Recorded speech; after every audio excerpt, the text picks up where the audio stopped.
সিলেটের গোলাপগঞ্জে ছাত্র জনতার আন্দোলনে নিহত ৬ জনের মরদেহ ময়না তদন্তের জন্য কবর থেকে তোলা হচ্ছে। এর মধ্যে ৪টি মরদেহ তোলার জন্য ৪ জন নির্বাহী ম্যাজিস্ট্রেটকে দায়িত্ব দেওয়া হয়েছে। সব প্রস্তুতি শেষ হলে যে কোনো সময় মরদেহ কবর থেকে তোলা হবে। মামলার তদন্ত কর্মকর্তার আবেদনের পরিপ্রেক্ষিতে গত ৪ ও ৫ সেপ্টেম্বর পৃথকভাবে সিলেটের সিনিয়র জুডিশিয়াল ম্যাজিস্ট্রেট আমলি আদালত ২ এর বিচারক আবিদা সুলতানা মলি নিহত ৬ জনের মরদেহ তোলার আদেশ দেন।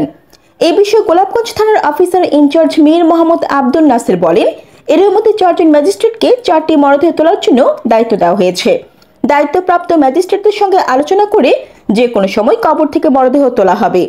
গত ৪ আগস্ট শেখ হাসিনা সরকার পতনের আগের দিন গোলাপগঞ্জের ছাত্র আন্দোলনে গুলিতে নিহত হন উপজেলার নিশ্চিন্ত গ্রামের মৃত তৈয়ব আলী ছেলে নাজমুল ইসলাম, দক্ষিণ রায়কোট গ্রামের মৃত সুরাই মিয়ার ছেলে হাসান আহমদ জয়, শিলঘাট গ্রামের কয়সর আহমদের ছেলে সানি আহমদ, বারকোট গ্রামের মৃত মকবুল আলী ছেলে তাজউদ্দিন, দত্তরেল বাসাবাড়ি এলাকার আলাই মিয়ার ছেলে মিনহাজ আহমদ ও ঘোষগাঁও ফুলবাড়ি গ্রামের মোবারক আলী ছেলে গৌসুদ্দিন।